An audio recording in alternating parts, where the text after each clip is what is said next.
after they've each had a chance to present.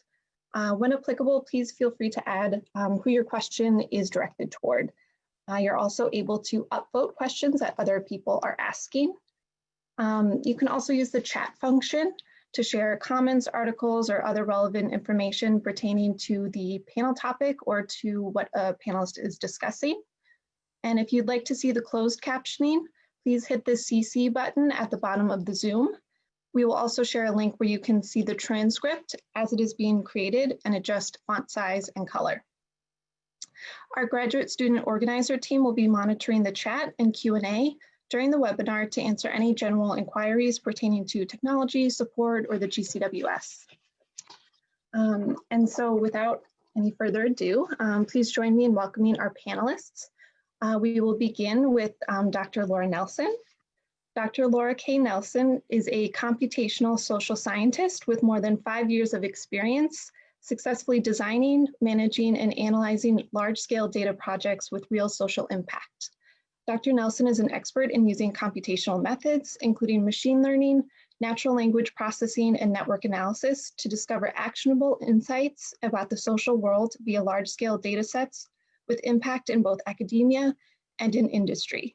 Dr. Nelson is skilled at identifying patterns in messy and complex social data, patterns that can guide decision-making and management, and works independently and in teams to carry out research projects from start to finish, coming up with novel research questions, gathering and analyzing data, and writing and publishing results for both expert and non-technical audiences.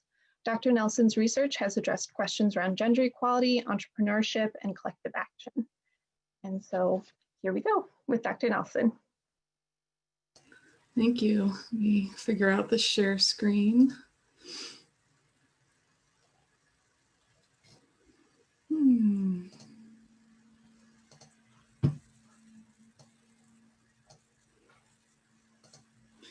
Thank you so much for having me here today.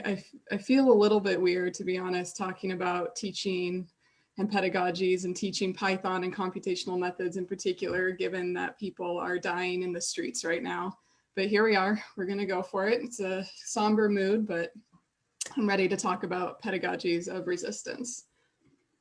So we are in a moment right now. There's a lot of stuff being written and talked about here. We have a massive amount of technology shaping our world in expected and unexpected ways. This technology is sometimes increasing pre-existing inequalities. It is creating new inequalities that we hadn't thought about before. And it's a moment that I think the world has not really been prepared for, and we're trying to kind of catch up and be prepared for what is happening in the world and what is going to happen tomorrow. And Ruha Benjamin, by the way, has written a lot about the use of technologies in incarceration and policing. So check out her work and her colleagues' works for sure in this current moment. I think it's particularly relevant. But what kind of guides my pedagogical style and what I teach and why I teach what I teach is the fact that our world is being shaped in profound ways by technology that is produced by really a tiny non-representative portion of the population. And this technology is really, really profound, shaping our ways in very profound ways. And it's creating a world, I think, that not many of us want to be living in. We would like to see a different world going into the future. And part of that new world in the future is really taking into account the fact that this technology is being produced by such a non-representative portion of the population, but still has such an outsized impact on our social world. So one of the kind of solutions that some people have put forward is, well, everyone should just become computer scientists. If we had more computer scientists, they would be creating the technology, apps are going to save the world, yeah. I don't want to live in that world either. I don't think we need more computer scientists. I don't think we should be producing more computer scientists. That's kind of the world we're moving into. These were some plots put together by Professor Benjamin Schmidt, who was at Northeastern. He's now at NYU. He's a historian, so he's focused on history in particular. And he and others have been noting the rise in computer science majors and the decline, particularly in history. Cultural, ethnic, and gender studies is doing okay, actually, as is some of the social sciences. But I don't think the solution to this a reality where technology is being produced by a small portion of the population is to have more computer scientists. We need our historians, we need our gender studies, ethnic studies, cultural studies, religious, literature. That is what I want to see. And at the same time, I think that people who are in those disciplines need to understand computers, technology, computational methods at a fundamental level, at a foundational level, so that they can be digital citizens as they go out into the world and do their thing. So I'm cribbing on my friend and colleague Brian Keegan here. As you're going into undergrad or even grad school these days, what should you do? I think you should learn how to program, but you should learn not from computer scientists, and there's many reasons to do that. And so that's where I step in. I teach programming, I teach computational methods, I teach Python, I teach R, not from the perspective of computer scientists. And that's kind of what I'm going to talk about in the rest of my time here today. So I teach according to feminist pedagogical principles. I employ that in my classroom. And what that means for me, particularly relevant today, is three things. I teach the skills, and I'm going to go into each of these three things. So I teach the skills. I think it's really important to teach the actual computational skills, the programming, learning about your computer. Computers are so powerful, and we need to know more about them. But I situate these skills within knowledges. It's not something separate. You don't go off and learn computational methods and then go back to what you're really interested. It's really integrated in a fundamental way. And then I did teach a diversity of approaches, a diversity of ways of knowing, which I think is really important. There's not just one way to use computational methods. There's not just one way to do this research or use this approach. There's many different ways of knowing. So teaching the skills, it's so important for me that everybody has the opportunity to learn computational skills. Not everybody's gonna go, I don't think everybody should go into computer science, but everybody should have the opportunity to learn these skills. And it can shape the way that they enter into the world after they graduate, how they participate, like a digital citizenship, and how they interact with the technology and critique the technology that is shaping our world so much. So it really is important to me to teach the actual foundational skills. But I situate those within knowledges. So this is a project out of Northeastern called Mapping Black London, a really awesome mapping project that's going on. So my students, our students, enter the humanities and the social sciences because they really care about the subjects they're learning, whether it's history, literature, languages, social science, communications, race studies, gender studies. That's why they're there. So I want to teach those knowledges. What are you interested? What are they interested? And then kind of interject the skills into those. And I think that integration is really, really important. And it's the best way to kind of teach these skills. It can help you do what you want to do, history, religion, better and more effectively. And it produces, it allows you to go out in the world in a much more effective way. Diversity of approaches. So a lot of people, when they hear computational analysis or computational methods, they have a particular way of knowing in mind, and it tends to be a white way of knowing, a masculine way of knowing. There's a very different way we can use computational methods, and I try to teach that in my class. So to get a little bit technical here, there is kind of the standard, what we might call parametric epistemology. So this kind of idea that the world is made up of fixed identities with variable attributes. The world is a feature of individuals, independent causal attributes, mathematically optimal solutions. And that's what we see a lot with computational methods. So this is work by Barabasi, who's here at Northeastern. It's fantastic work. I'm not knocking the work. But what they try to do is they abstract out of the historical situation, the context. They say, we want to find these universal covering laws. So this is how one theory about how networks grow over time, the scale-free model. And the idea is this is a kind of a universal law that applies across many situations. And those who study, for example, intersectionality or use intersectional methods say, I don't want to do that. That's not the way I understand the social world. I think about it very differently. Therefore, I don't want to use computational methods. So intersectional epistemology, of course, everything is relational, identity is embedded, institutions are situationally specific, and context is key to knowing. So therefore, if computational methods abstract out of all this context and the embeddedness, I don't want to do that. What I teach my students and what I do in my research as well is that machine learning, these computational methods are in fact intersectional methods. And I don't just mean they can be used in an intersectional way. Of course, the data feminism book that just came out at MIT is fantastic, but it's not just that they can be used in that way. My claim is that their very mathematical assumptions are intersectional, and they're not being used. Those mathematical assumptions are not being aligned in the way that they should be, in the way that they could be if we had different types of people actually using these methods. So if we think about intersectionality, we think about, again, getting a little technical here, vector spaces, machine learning. I think they're perfectly aligned, and that's how I try to teach these methods. And I'm going to show a few graphs here that are a little bit, a lot of information, but I want to just display how I use these methods in my research.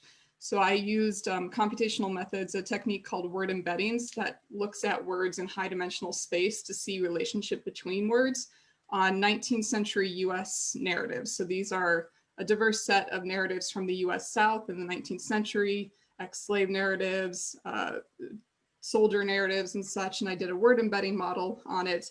And I'm looking at 4 institutions: the polity, culture, economy, domestic. So this just kind of situates these words in relationship to one another. But what's really important to me is then embedding social identities within these institutions. So these just show a variety of scatter plots just showing where certain identities, Black women, Black men, white women, white men, are embedded into these institutions. So I really employ an intersectional epistemology, relationality, embeddedness, the importance of context within these computational methods. And just, you see here that culture and the economy separate by race and the domestic separates by gender. Happy to talk about that more, but the important thing here is that we can use computational methods. We don't have to play by their rules. We don't have to do it the way that the majority of people using computational methods do it. We can do it in a different way, and we should do it in a different way. So when we're thinking back to pedagogies, at its basis, we know technology is intersectional. We know machine learning is intersectional. It is not often acknowledged by the majority of people. And so when I teach, I want to empower diverse communities to have those skills, to have access to those skills, situating them within knowledges. It's not something separate from the knowledges we're producing. And there are diverse ways of knowing. There's not just one way to use computational methods. There's not just one way to learn them. And we want to empower these communities to do it. All right, I will stop there and turn it over to the next speaker. Thank you so much for having me.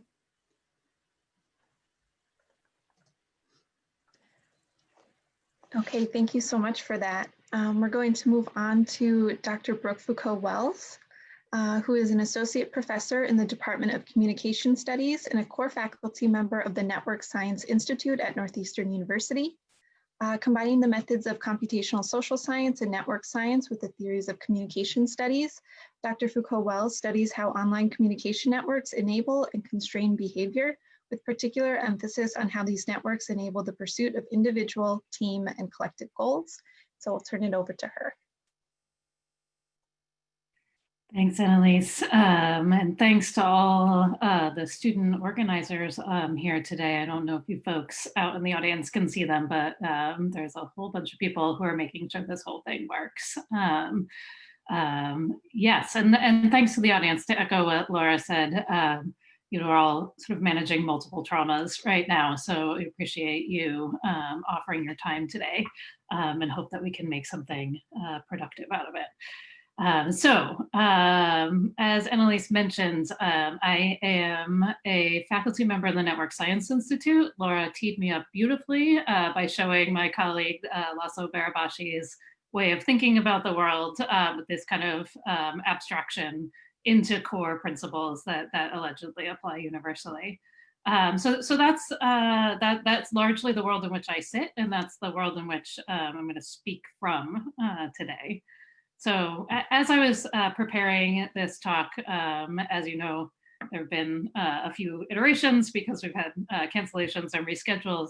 And I ended up landing in a place that's very different than where I started. I intended to speak to you about teaching activism in technical courses. And what I instead want to teach or talk to you about today is teaching as a relationship with power and as power.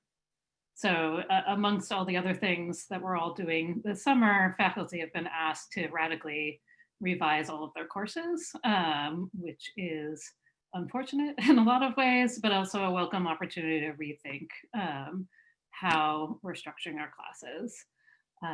And so here are just some of the things that I've been thinking about in that process. So first, our relationship with power. We are all subject to the kind of latent power dynamics within our fields. So when we teach and when we create our syllabi, we have available to us the resources that exist in our fields, the resources that exist in adjacent fields, and also the expectations for our own fields and adjacent fields. For those of us who sit over in the science, technology, engineering, and math side of things, or STEM, that means our available resources are almost exclusively those written by white men. Some fields are better than others, and yet the kind of canonical education, including the textbooks and including the canonical papers that students are meant to know if they're going to do things like get jobs in these fields and pass qualifying exams in these fields, are largely written by white men. And yet, we all know that these fields are vast, and as Laura helpfully illustrated, these fields intersect in interesting ways with other fields.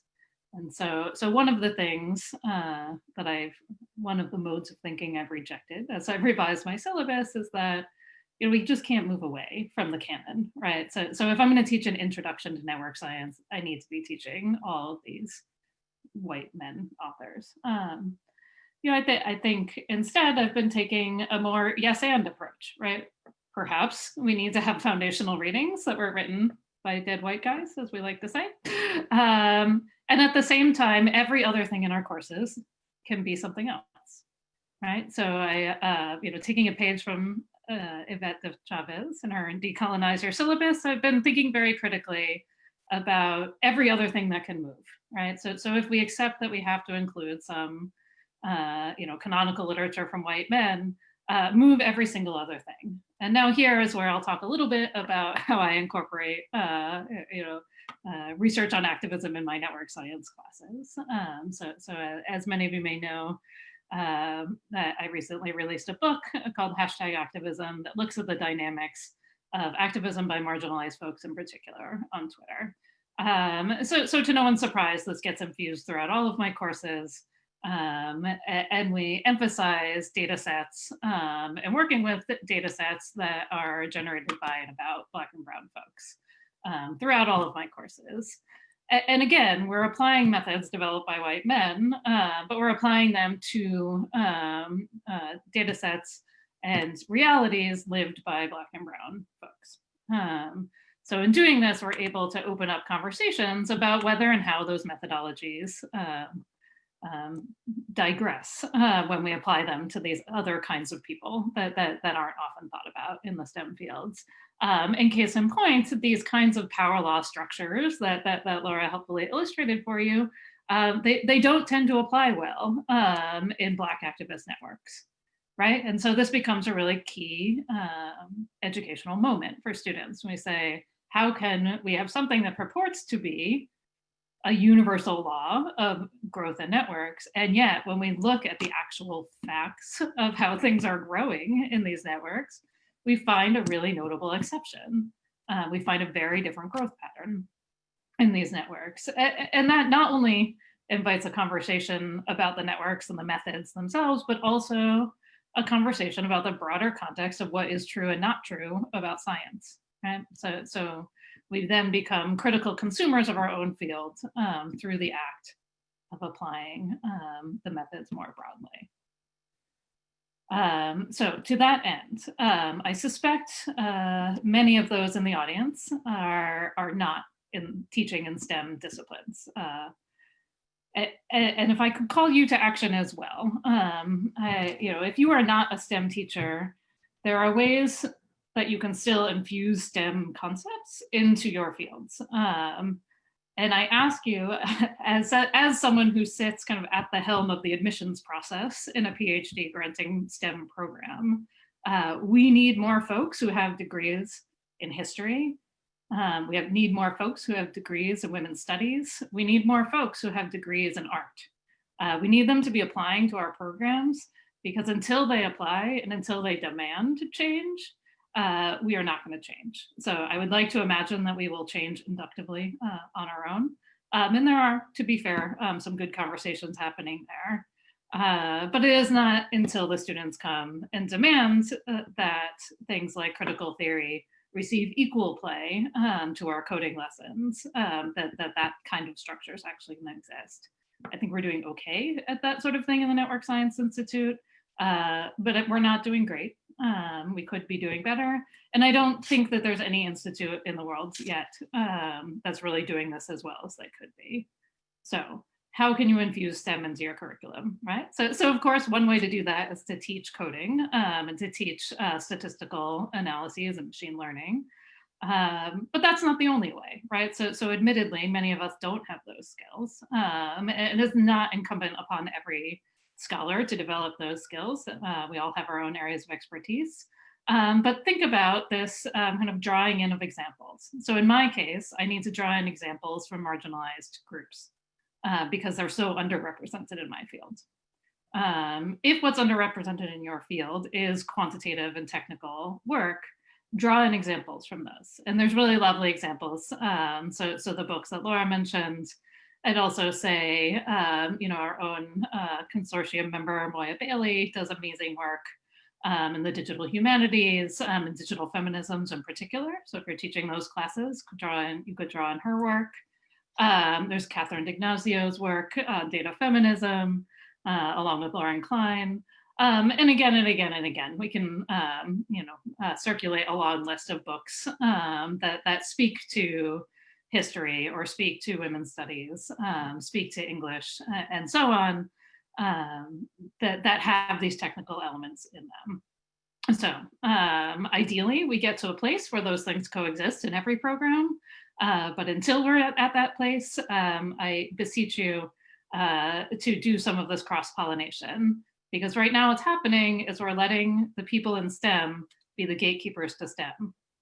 And as long as we do that, the gatekeepers are going to keep making the same choices, right? So if we have technically competent graduate students or technically literate graduate students showing up at our front door, then we'll no longer be able to gatekeep in the same kind of way, right? So frankly, between you and me and the viewing audience on Facebook, it's very easy to discount an application from someone who does not have technical vocabulary when you're on the STEM side of things.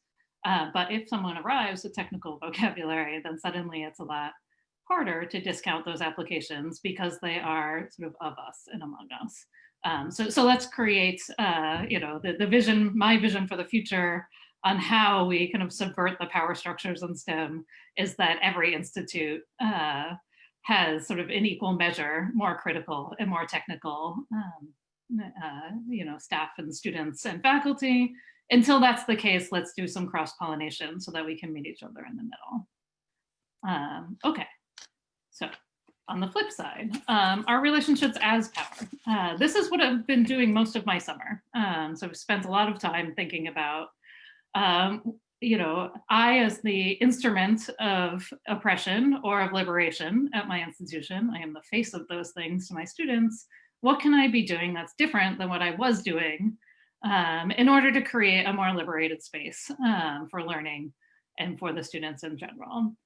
I'm certainly not an expert in this. I'm learning alongside everyone else, but some things that caught my attention. First, I've been rethinking all of the punitive policies in my class. So for instance, it is common practice to use plagiarism detectors and to report students who are caught cheating in some capacity to some sort of internal court inside the university. We are taught as faculty to do this, that it is more fair for everyone, and that this results in the sort of educational environment that is just and equitable. And yet, if we just stop for a fraction of a second and think about all of our critiques of the prison industrial system, we are levying them on our own students, in admittedly a milder way. And yet we're using those same strategies and techniques in order to kind of surveil and police our own classrooms. So I've created an alternate restorative justice approach to cheating in my class. I have not yet implemented it, so I'll keep you posted.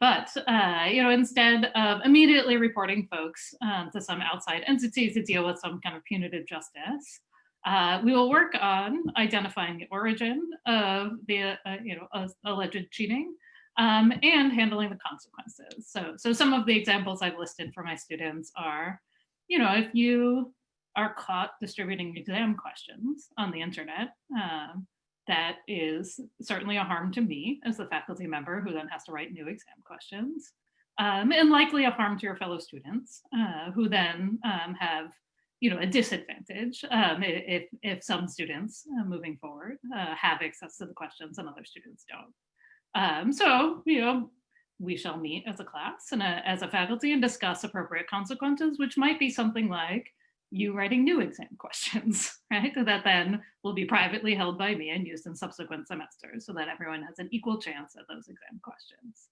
This to me feels much more like justice, right? So it solves the problem of me having to constantly write more exam questions, and at the same time offers a learning opportunity for that student who then in the process of writing the exam questions needs to study the material and come up with reasonable questions, right? So I encourage you to think about things like this.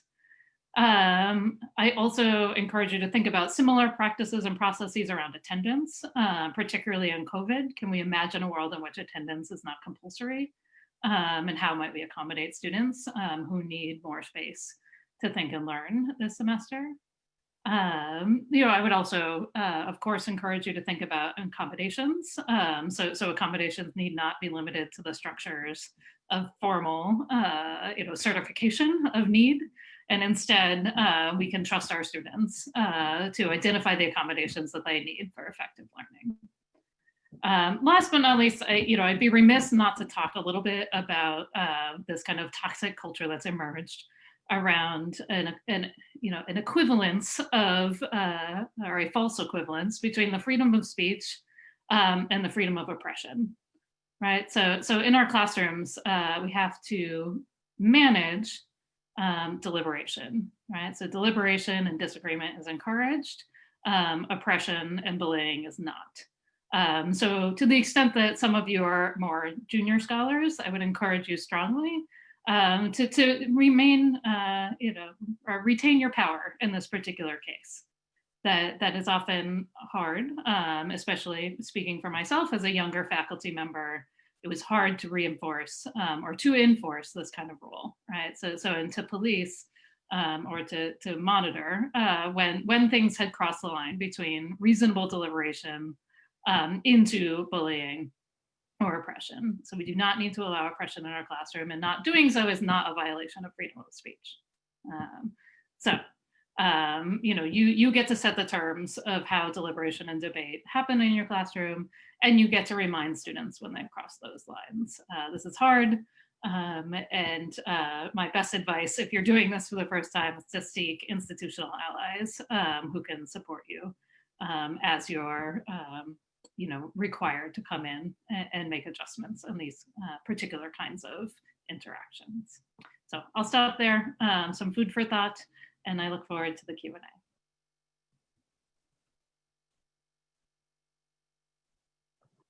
Okay, that was great. A lot of food for thought, I think. And I really love that notion of cross-pollination. So I think we'll have a lot to discuss in the Q&A. But for now, we'll move on to Kat, Tanaka Okopnik, our next speaker, who is a writer and editor currently hosting public discussions of social justice, geek culture, food, and parenting on her Facebook page.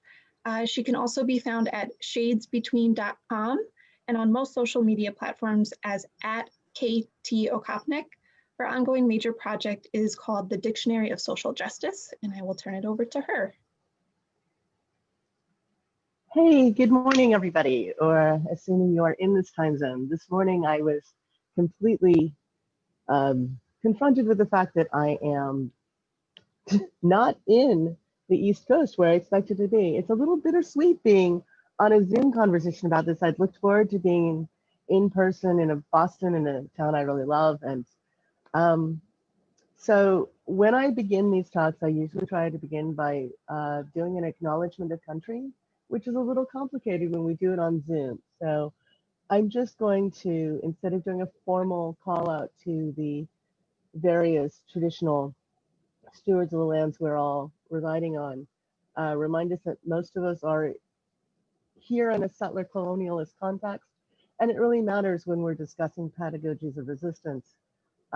Specifically in Boston, I know that Wampanoag people are still facing problems, and we have a tendency in our institutions to act as if these are all in the past and fossilized things that we just study in dusty books.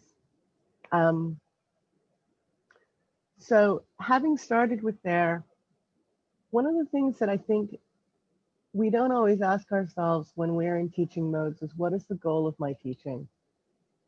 Obviously, there are these mechanisms in place for, well, what we need to do is we get the students through the syllabus and it's going to impart this knowledge, and they're going to be these formalized processes of evaluating how much knowledge they are taking away. But what is the larger goal, and what are we teaching in the context of how we're conducting our education?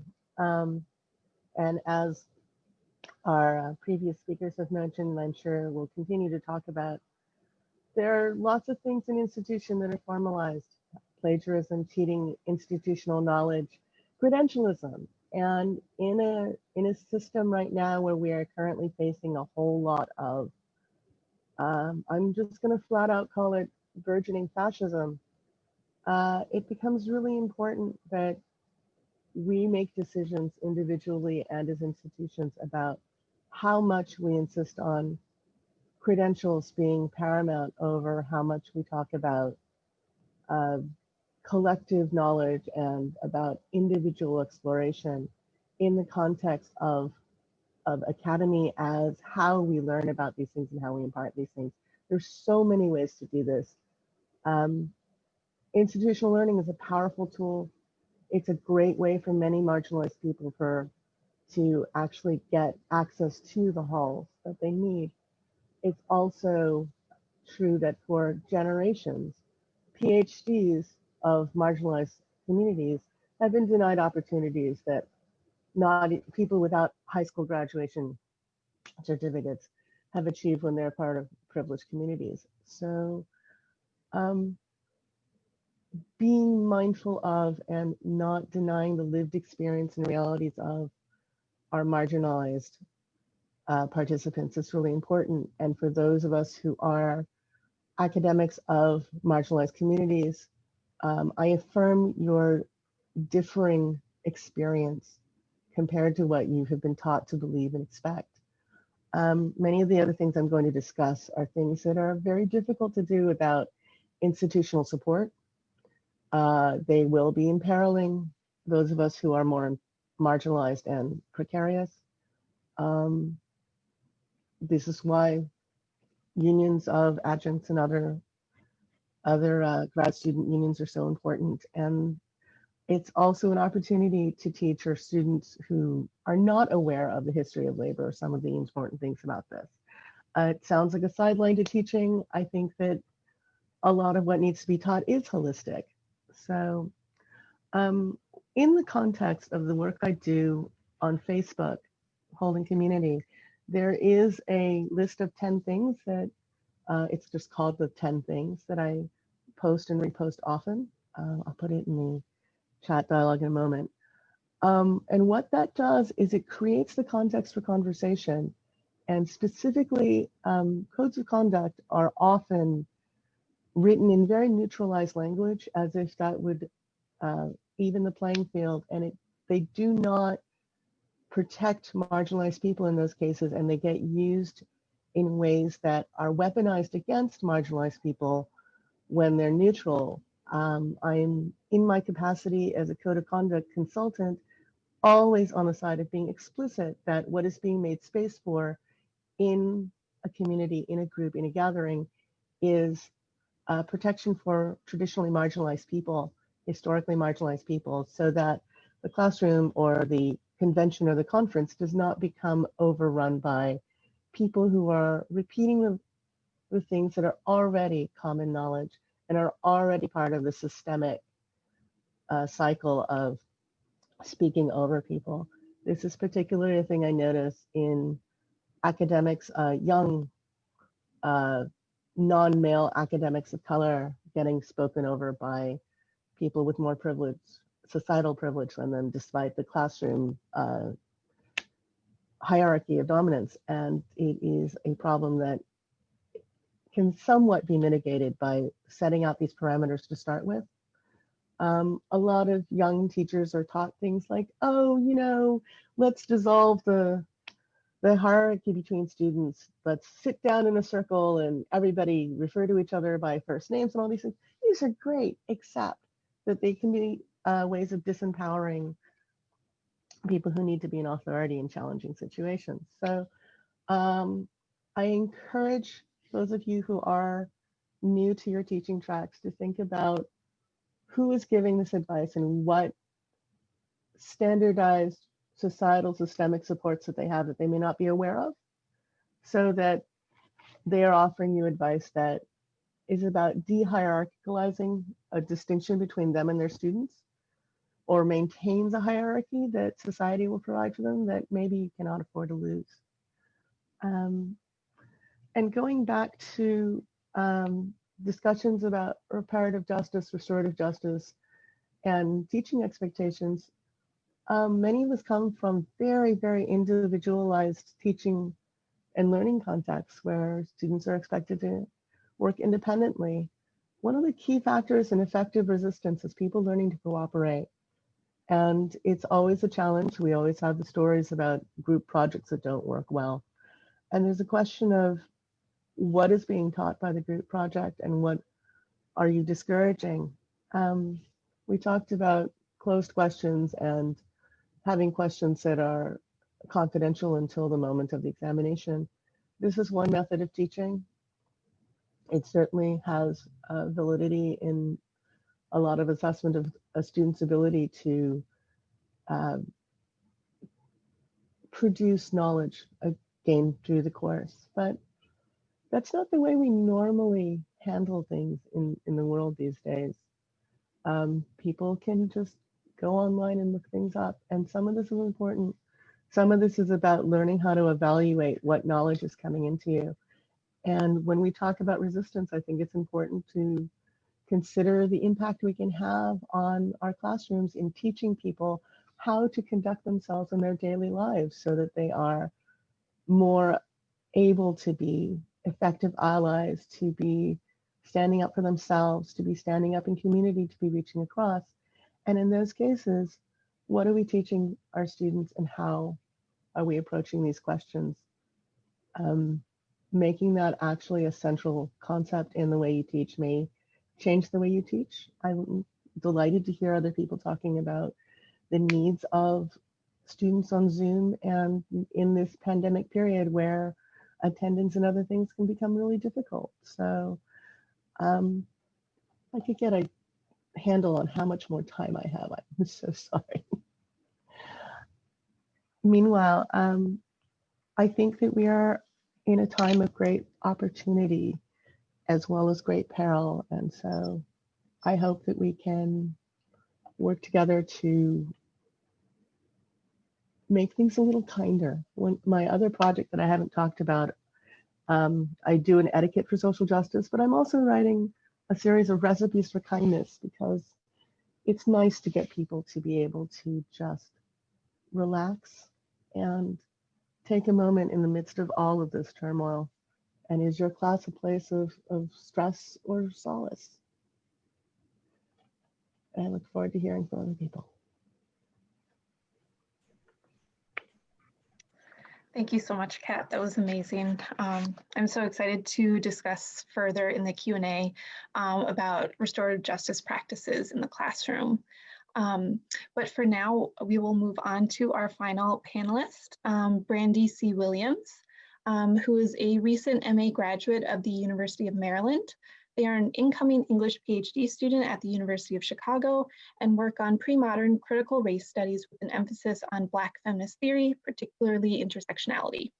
Pedagogically, Brandy is especially interested in feminist and anti-racist pedagogy and looking at the ways that early modern English literature can offer insights into cultivating empathy and compassion in literature and composition classrooms. Their goal is to cultivate classroom environments that empower and support students who belong to marginalized identity groups, particularly LGBTQ+ students and students of color. They are also the senior content advisor for the podcast The Fall Line, a true crime podcast amplifying cold cases of marginalized people in the Southeastern US. Brandy can be reached on Twitter at BrandyCWill or at their personal website, brandycwilliams.com, and I will turn it over to them. Thank you, Annalise, so much for that. So my talk is entitled Black Feminism, Methu's Rule and Revolution, Resisting the Pursuit of Knowledge, in quotes. So first and foremost, let me take a moment to thank everyone at GCWS who's worked tirelessly to organize this event, have it derailed by a pandemic, and still find a way for us to come together and share knowledge. But before I dive into things, let me say that I'm a Black and Lao scholar from the southern suburbs of Atlanta. I don't look much like some might hope or expect to hear or see when you say that you're going to see a panel of experts speak in an academic setting. I don't always talk like someone might expect a scholar to talk. My very presence here on the basis of who I am and where I come from is inherently political. And I'm incredibly grateful and honored to be here with all y'all. So I like to tell stories a lot. Maybe it's a Southern thing, maybe it's just a me thing. But when I was a kid, I spent a lot of time at my maternal grandparents' house. Every day, Methu, my grandmother, would pick me up on her way home from work. When we got to her house, I'd go through the fridge looking for something to eat. Every time I found something that made me happy, I'd ask to have it. Eventually, my grandmother asked why I kept asking for permission to eat the food. I didn't have an answer for her. She told me, if there's food in the house, it's for everyone. Later, my mother would continue to tell me the same thing, reminding me of Methu's words. It was a simple statement, but it said so much more. In my family, food is not something to hoard or possess. It's meant to nourish the community, whoever needs it, whoever enters the space where it's held. Food is for everyone. Food is meant to be shared. So I like to think about knowledge in a similar way. Knowledge is for everyone and meant to be shared. However, in a historical moment marked by rapidly disseminated misinformation via social media and other viral methods, this is corrupted. And of course, this is not a new problem. This didn't begin in 2016. Knowledge with a capital K in the constructed sense has always been corrupted. Sharing knowledge is a political act on the basis of what is or isn't being shared. The process of sharing knowledge with a capital K, at its very center, is a demonstration of power, a controlling body or institution possessing capital T truth and capital K knowledge, and has the ability to make the decision as to what ought to be shared. This version of capital K knowledge and capital K knowledge sharing is all predicated on the fundamental belief that capital K knowledge is meant to be possessed. When capital K knowledge is about possession or ownership, it becomes a colonial project. The pursuit of knowledge with a capital K maps out this way. It begins with an encounter or a discovery, just enough so that you recognize that you've come across capital K knowledge that you don't already possess. The recognition of that lack prompts a desire to possess that capital K knowledge. Then, fueled by desire, which is often greed, you complete the acquisition, a theft. The issue with an understanding of knowledge as possession is that it is based in totalizing all or nothing binaries. Either you have it or you don't.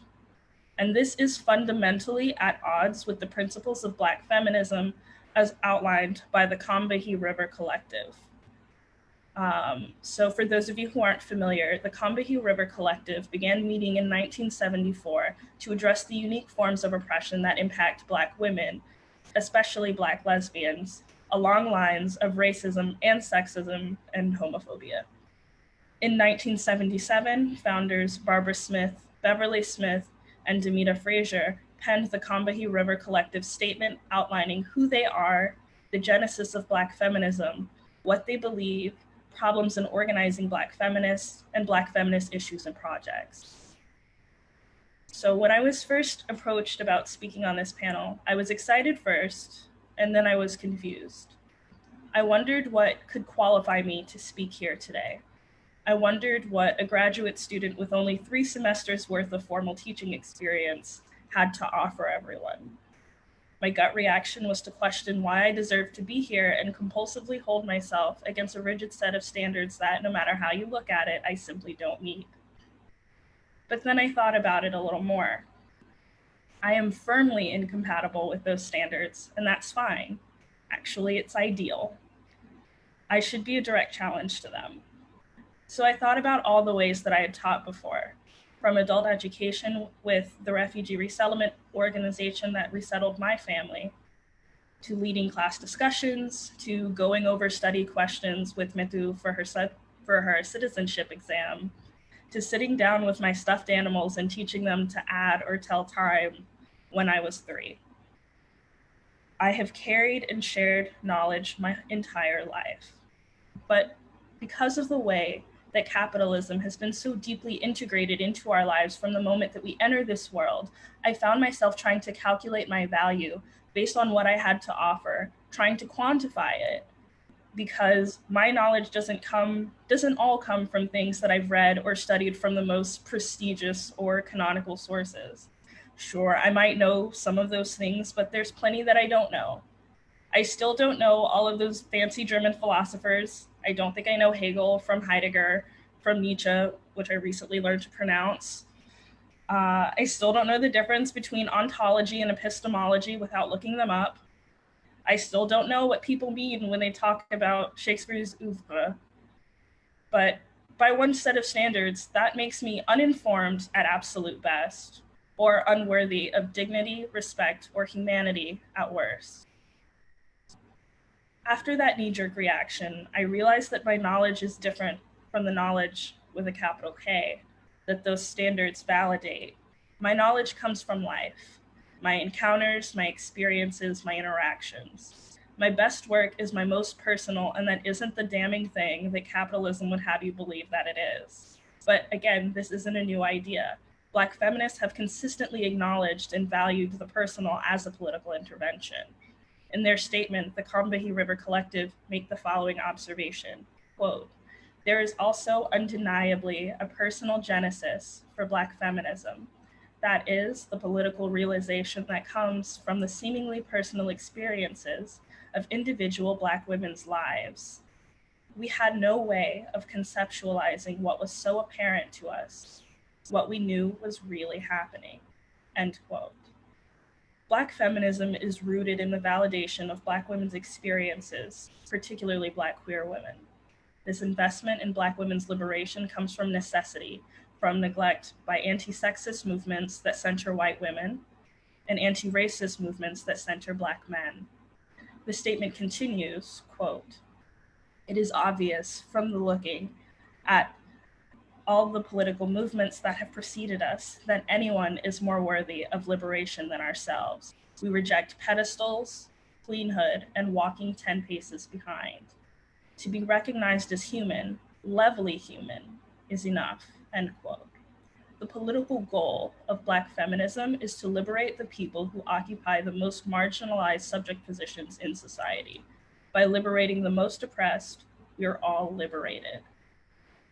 So when I teach, I deploy Black feminist principles in my class, from the way that I present myself, to the way that I contextualize the course, to the way that I engage my students and encourage them to engage each other.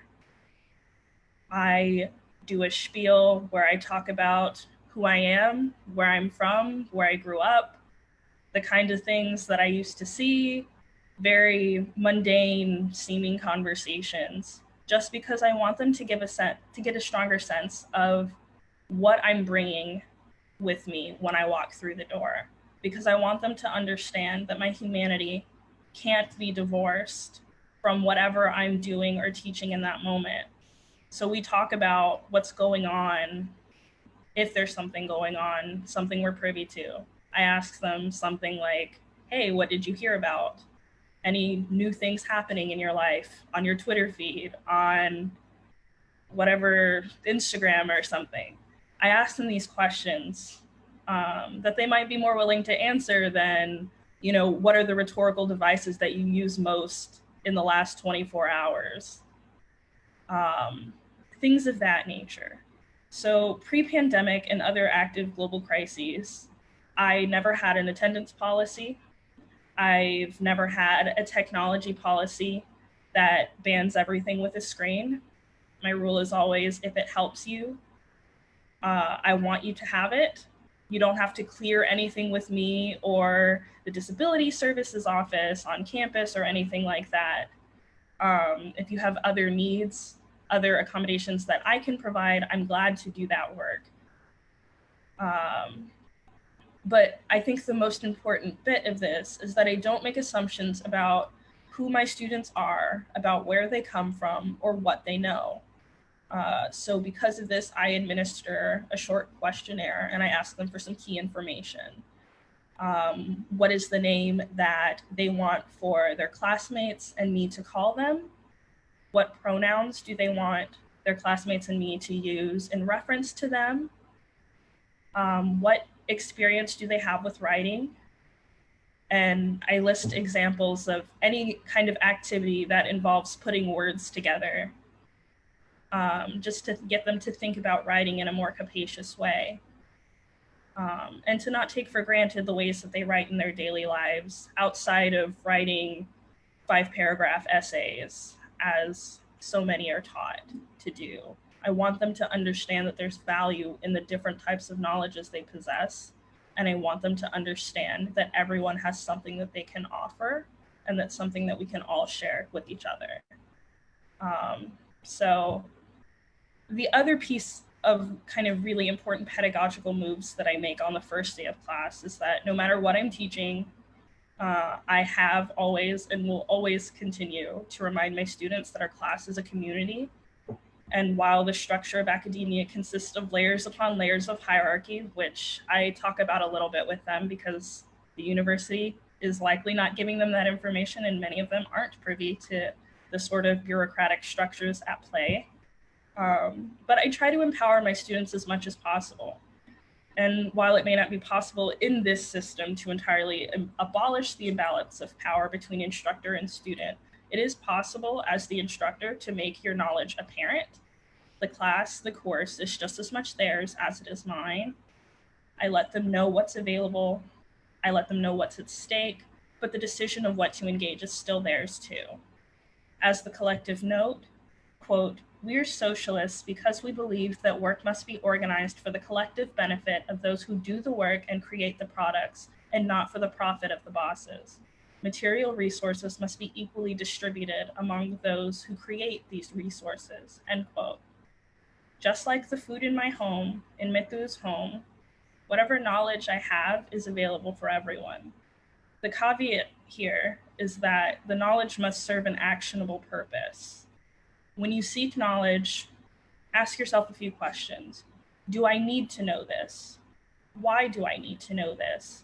And what will I do with this knowledge?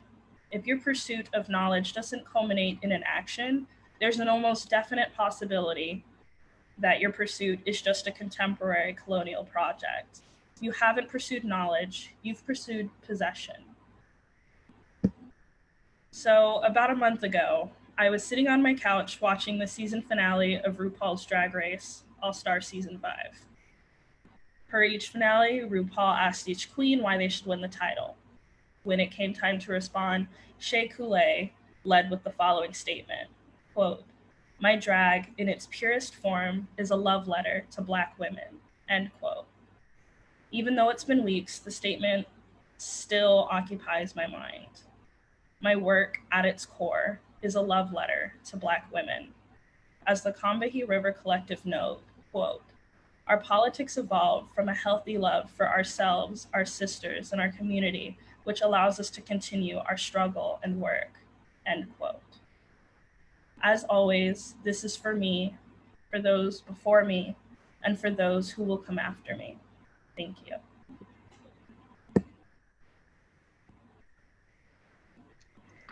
Okay, wow, that was amazing. What a brilliant way to round out our presentation portion of our event.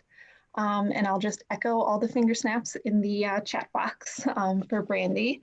But I'd also like to thank everyone for their remarks, expertise, and time. It's truly been amazing. And we'll now look to questions from the audience. We have a whole bunch in the Q&A box, but if you'd prefer to ask your question verbally, please just say in the chat that you have a question and one of the event organizers will unmute you. So we have a lot of questions, as I said. Hopefully we can get to all of them, or at least most of them. But a question that I've seen a couple times is this. How can we learn these skills outside of universities or expensive institutions? And I think that was regarding STEM knowledge, computational science knowledge, and then in a very similar question, let me just bring it up here. So these programs cost money. Are there ideas on how to get these degrees faster, cheaper, and with more power to those of us in non-academia, those of us advocating? And so I'll just leave it there for whoever would like to answer first. So I think the first question that needs to be asked is what is the degree for? And also, what is the vector of identities for the person who is seeking this knowledge? Depending upon who you are and where you're coming from, there are ways that we attempt as a community to fund your knowledge and your acquisition. However, I think that we had confused in this capitalist system the value of a degree versus the need to be at an institution. And I also note that we are in a system of crowdfunding, and there are other ways of doing this. And we'll see how much political advocacy actually matters and counts in the future. But this is why we are trying to work, many of us outside of academia, to create more systems of freeing education for more people and not relying on tax breaks, which are really about removing taxes from the collective for the personal benefit of a wage earner, as opposed to spreading funds through community for benefit of more marginalized people.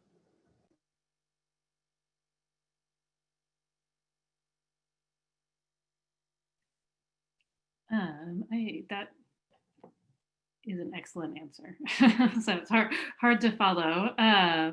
Within, I will note one possible silver lining in the institutional context of this rapid transition to entirely online learning or hybrid learning is that many of us are creating materials now that can be liberated easily, right? So part of the expense of the institution is the access to the physical structure of the institution, which is not something that an individual faculty member can change very easily.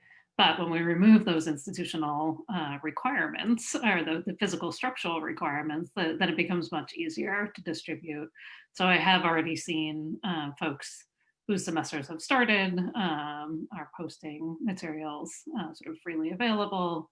And this, alongside a parallel shift towards more open science in general, I think presents a lot of promise to help people not only access the science, but access the navigational tools to know how to work through the material so that you can understand and interpret the science. So I do think more of that will be available moving forward. I just want to add to that both excellent answers, that just simply posting stuff online, and of course the rise of MOOCs a few years ago, 10 years ago now, and then kind of the re-rise of them in the current situation, it's not enough. And we know that. We know that the online system of learning actually reentrences or reproduces inequality more than the in-person class learning. For many reasons. So the people who, there's been many studies on these, the people who drop out of those courses are not the people who look like me, look like most people in academia, it's different. I mean, it just doesn't reach the people. So we need more support systems, as Kat was saying. It can't just simply be, because I post all my stuff online, right? I post all my tutorials, my syllabus. That's not enough. That's not good enough. Yes, I love that this is all available, and I'm an open science advocate. We should continue to post them online, but we have to think about ways to support the communities who it's not good enough, I guess, is all I'm saying, just to make it available. So I appreciate the work that Kat and Brandy are doing to support the side of that. That's not just, hey, look, you can go and watch 20 lectures by Gary King at Harvard and yay. That's just not enough. I also want to kind of add on to some of what's already been said. So I am a big fan of sharing everything as widely as possible, make everything open access. Maybe that makes me a hippie, whatever. But I want everything to be shared because I want to limit the gatekeeping as much as possible. But the problem is the context in which that we're thinking, as Dr. Nelson has already pointed out, is that we're thinking of this specifically in digital context, and we forget that yes, smartphones and all of these devices, all of the Apple things and whatever, are all so common. We assume that everyone has them, and we forget that the primary barrier of access is the device itself or having an internet connection that's reliable. And so we have seen this really exacerbated by the pandemic. We've seen I don't know how many folks are in or have seen the pandemic pedagogy group on Facebook. Sometimes it's a dumpster fire, frankly, because people go in and have this discourse about what students should or shouldn't be doing, or don't lay in bed while you're on Zoom. Everyone has to have their cameras on, and they don't think about the repercussions of these things. They don't think about maybe a student doesn't have their camera on because the bandwidth available on the internet they have can't support it. And so it messes up their ability to be able to hear everyone else and see what's going on. And people just really take these for granted. And I don't, honestly, I don't have a solution. I don't. But I do think thinking the starting place that I would recommend is just to think about, what are the questions that I need to ask to figure out what's going to work best for all of us? You know, if I send out a survey on Google Forms, is that going to be accessible? And if not, what can I do? What tools are at my disposal? What can I put pressure on my institution, if you're affiliated with an institution with a multi-billion-dollar endowment? What pressure can I put on them to put their money where their mouth is and put it into the resources that our students, our faculty, our staff, everyone needs? There's a lot to really consider here.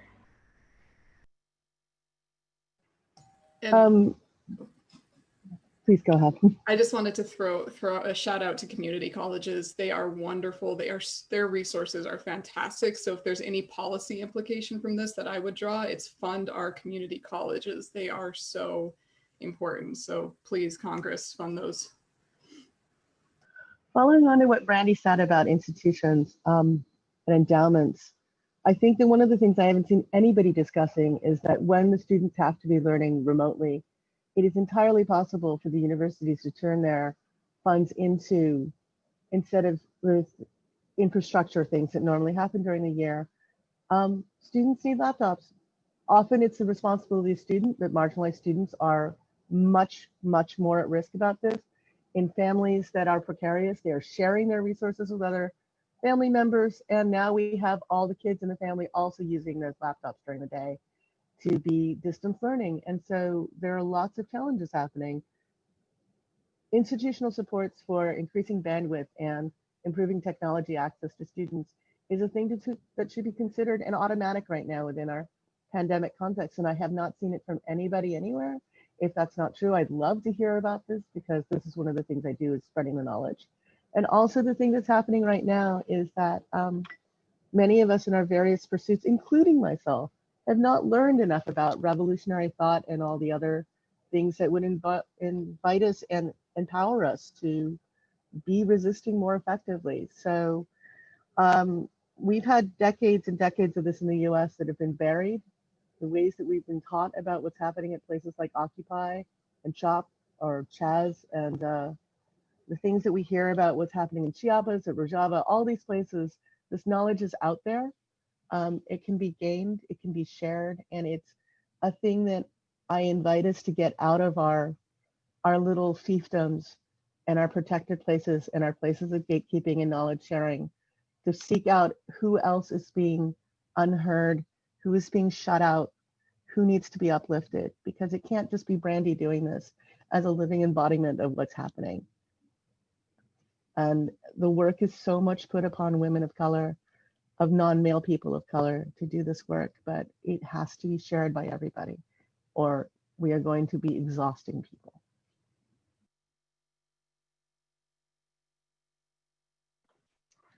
Okay, thank you so much for that. I think I'll move on to a question that I think is fairly related. And it says, with the fast changes to our teaching practices for online teaching, there's greater opportunity for bias to intrude in our practices. What strategies can I use to reassess my online content and practices for bias? So I think this is looking for some suggestions for educators, but I'd also just add my own question to that. That some of the organizers actually had as well, trying to integrate discussions of what is happening in our world right now that are so traumatic and so emotional into academic spaces or pedagogical spaces that are pretty much all online right now. And so how do we kind of have those discussions online?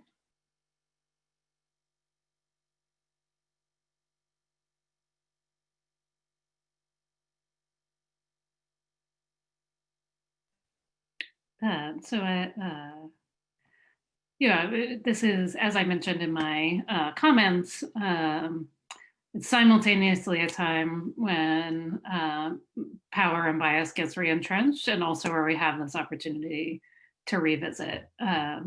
This is not universally true for every faculty member who will acknowledge I'm in a privileged position at a research university as a tenured faculty member. But it's also a time when faculty are being surveilled a little bit less. So it's a time for experimentation and trying things. I saw somewhere in one of the chats, how do we reconcile these changes against kind of entrenched university policies? And I think now's the time, right? So there is more flexibility and less surveillance on exactly how we're administering these things.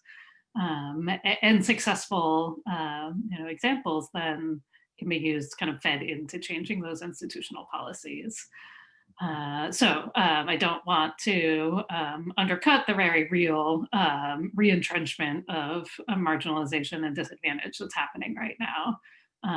At the same time, there are places where we can subvert that through thinking about our methods and the things that we're covering, the ways that we're assessing students and so on. I especially appreciate Kat's insight to think critically about even whether or not a kind of formal assessment and the way we do it in academia makes sense now or ever, for that matter. And so, I guess I'll leave it there and save space for the other panelists to comment as well. I think when it comes to evaluating your materials for bias, it comes from kind of asking some, I guess, like key questions. So thinking about, where has this information come from? Who compiled this or created or otherwise generated this information? Why was it put into circulation? What were the conditions for its circulation? How has it been mediated or filtered, adapted, etc., in different contexts? Thinking about the ways in which it's been used, because you do have to think about that context. You have to think about, like, I think I saw, what was it, last night? I saw a moderately sized publisher had promoted Mein Kampf on their website for purchase. and without any kind of context of thinking about, this is why this is here, this is the purpose it serves to be here. There was no grounding for any of that.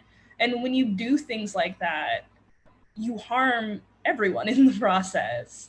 So you have to kind of be really mindful about, again, where you're pulling your information or whatever you're using to kind of build your materials. You have to be really mindful about where it's coming from, who are the voices and what are the positions that they occupy, what are the positionalities that they're coming from that are informing the kind of materials that they're creating that you are now disseminating more broadly. You have to think about these things. And a kind of literature tool is close reading. So looking at the object itself and kind of closing off everything else, which might sound a little bit contrary to what I've just said, but bear with me. And looking at what's actually there, what context is in the information itself, and what versus what context are you imposing onto it, and being mindful of that. You don't necessarily have to eradicate it, but you do need to be mindful and you do need to attend to it, because it is going to inform the way that the materials are received, the way that you deliver them, all of those sorts of things. And I think, frankly, I think it's impossible to eliminate that sort of bias, just because, as I mentioned earlier, you can't just turn off who you are when you walk through a door or sign on to a Zoom session. And I think to ask anyone to do that is frankly dangerous, and maybe a little violent. So reinforcing that again, I'm really delighted to be in this community of conversation. First of all, yes, we cannot completely cauterize and amputate who we are. I'm using violent terms of ableism, and I'm sorry for that, but I think that the impact is precisely those places. Acknowledge who you are and where you come from. And if you know that you are prone to the luxury of seeing things from a systemically supported and privileged place, have people in your life that you can ask to vet your materials and to look at things. Reach out to this, have it become an institutional norm within your institution if you can. Create it in your life. If you have enough financial privilege, pay consultants to look at this. When your students come to you who are disprivileged and say, hey, there's a problem with this, stop for a moment, learn not to be defensive. If you are a privileged person, it is a really important practice in your daily life as part of resistance to learn to stop shielding yourself in the refuge of, but I'm marginalized in this particular way, when the student may be coming to you with a deeper, different marginalization that's affected that you hadn't noticed. It's important. And to understand that we are taught that appropriation, for instance, is about intent. I teach constantly that it's about impact. You heard me unable to say appropriation is about, to avoid saying appropriation is about impact, because I say it so often that it's the standard thing that comes out of my mouth. It's not about what do I intend to do with this, it is what happens when I spread this. And so in the process of teaching the canon is a key that opens doors for marginalized people so that we can say, I know this stuff, you can't gatekeep me for ignorance of this, but it's also important to recognize that it's a tool, it's a particular key, it's about the gatekeeping. It's not actually the foundational pervasive knowledge, it's just what was allowed to be published, what was allowed to be spread, what was allowed to become the foundation of that ivory tower, and that there was lots of other knowledge out there. So the distinction between this is the canon because this is what's expected of you by traditional gatekeepers, by people who want to keep you out, and this is actually the way that you should think about this thing, are very, very different. And maintaining that distinction clearly can be a really important thing, because otherwise students come out of these institutions assuming that the only way they can get through is by upholding and becoming part of these gatekeeping mechanisms. I call it becoming a heat-proof frog from the parable of if you raise the heat up slowly enough. And what we end up with is, in generations past, marginalized people who are part of the academy because they learned to be contingently accepted by spreading the same canon and by becoming the same gatekeepers. And we don't have to do this, any of us, whatever our privileges. And also, as one last note, I'm sorry I'm going on at length, there are often invitations for people to examine bias or privileges or marginalizations in public settings. And often for marginalized students, this is an act of violence.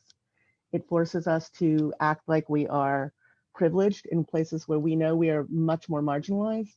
It allows our privileged peers to pretend they are more marginalized than we might experience their disparities with us.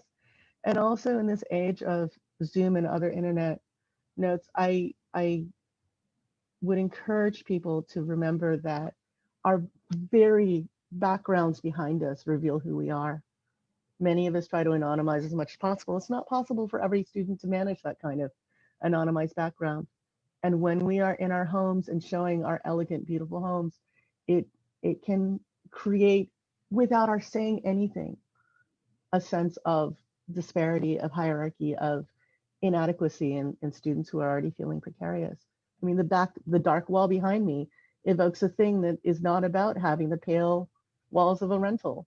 When I first was allowed by the person who owns my home to paint it dark, I did, because it was about decades of having to live in pale walls. Little small things matter. And they're gonna show up. Taking the first step to say, how can I deal with my bias, is the most important part of starting, but there's a lot of work to be done that I think we have actually managed to talk about. So.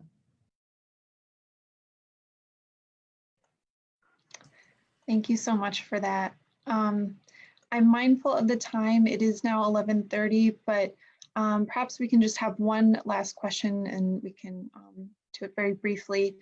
There are a couple questions about restorative justice approaches in the classroom, what we think that means, how we can implement it, and then also a specific question to Dr. Foucault-Wells about how your restorative justice approach to plagiarism interacts with university policies.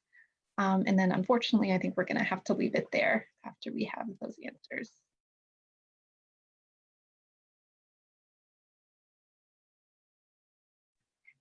I'll give a short answer because I want to make space for folks to answer the broader question. Specifically, it does not match institutional policies.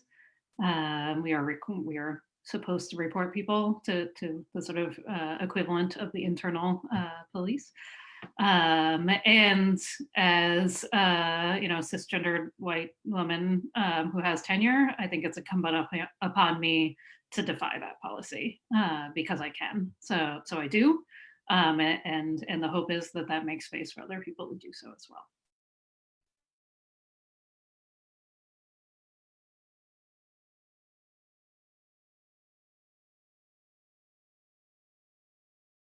Okay, unless anyone has any other thoughts that they would like to share, I think we'll have to leave it there just because of timing. But I'd like to thank you again for all of our panelists and for all of those joining us in this conversation, for taking the time to do so. Thank you, and we hope to see you at a future event. We have our final event in this panel series on September 3rd, and that will be discussing archiving. And the organizers will stay on this call in case you have any additional general questions. But again, thank you so much for joining us, and we hope you have a wonderful day.